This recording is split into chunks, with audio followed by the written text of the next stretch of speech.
So if you've been working your whole life, you've been planning, I hope, planning to retire at some point. And a lot of good people make a lot of, silly mistakes that could really be detrimental to their retirement when the time comes. And so I want to go over four of the biggest ones that I found and that I believe in and agree with, and then a few ways that you can avoid these things.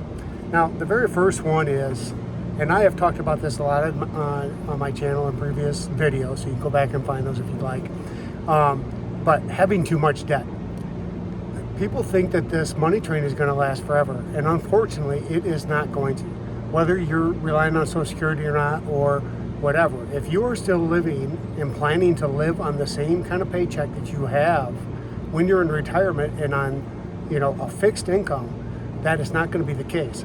So you need to eliminate those extra debts, because what they do in the long run is they chain you to the job longer than you want to be there, and they chain you to that income and the paycheck. And it's hard enough to go from making X amount of dollars down to retirement incomes. It's worse if you have to try to calculate the same debt you were carrying as you worked and made that extra income. So you're going to want to try to get out from underneath that debt. So before you retire, preferably. Now, I will throw this caveat in. If you own a home and you're paying the low interest rates that a lot of people had from back in the late 2019s, 20s, at 2.5%, 3%, like I was before we sold our house, holding on to that debt is a different story, because you're paying low and you're saving high, right? If you're paying 3% and your returns are making 8 and 10%, you're money ahead. So use common sense, think about, and do some of the math. All right, speaking of math, this is another very strong subject for me, is that people don't know and don't have a spending plan for when they're in retirement. I see a lot of different videos and people talk about, how long will my money last in retirement if I have X amount of dollars?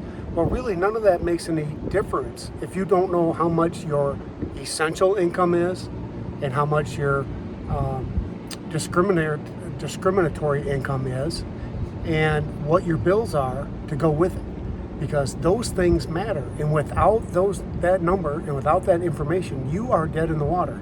You need to know exactly what it's going to cost you to survive every month, and then what you'd like to have to spend as discretionary income, and then go from there. Knowing your income and knowing your bills is the first step. You can't even make a withdrawal plan unless you know how much money you have to have come out every month.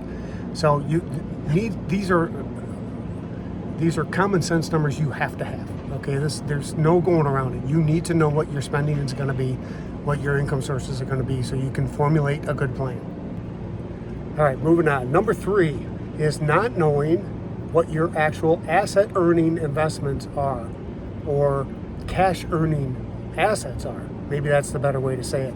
Because if you're counting your home as part of your net worth, which you can do, but it's not a liquidated asset. It's not money you can work with. And you need to know what your actual assets are that pay you.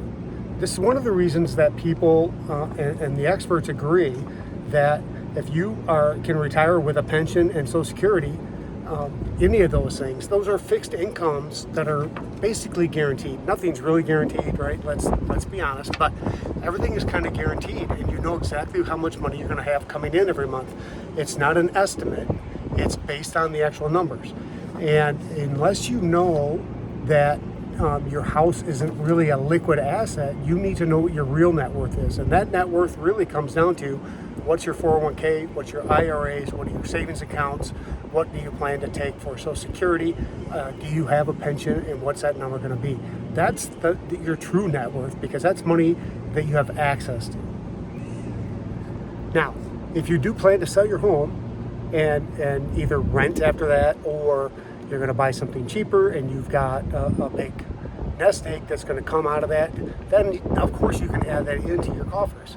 But until it becomes liquid, it's not really a cash producing asset that you can use. And that's how you have to figure out what your essentials and discretionary spending is based on, is what is your real income.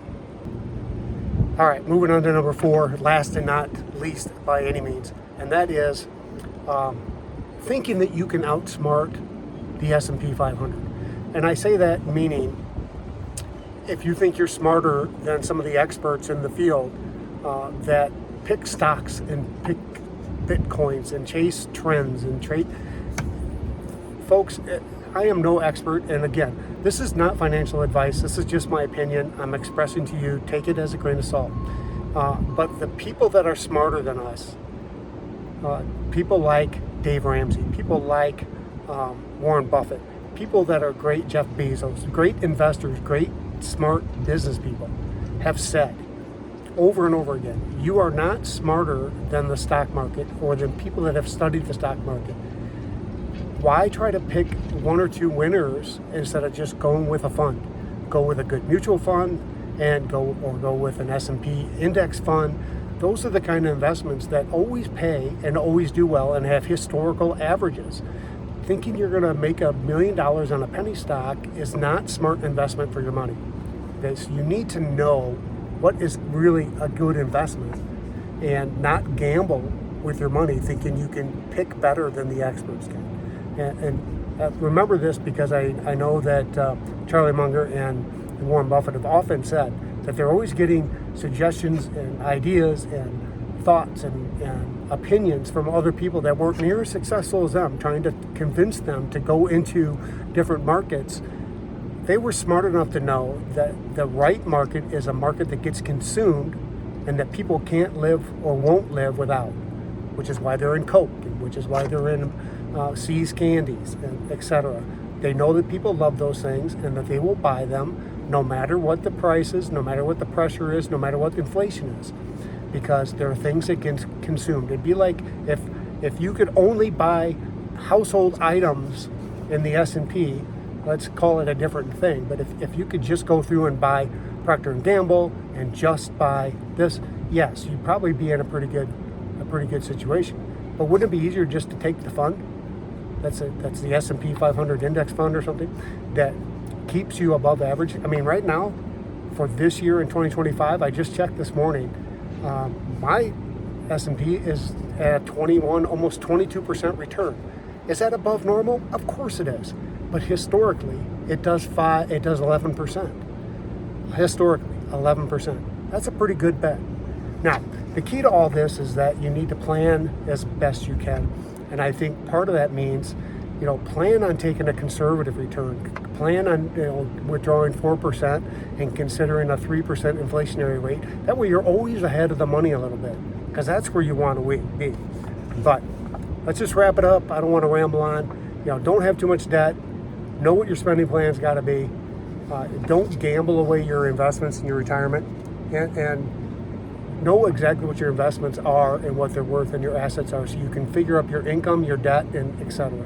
Okay? Thanks for watching. See you next time.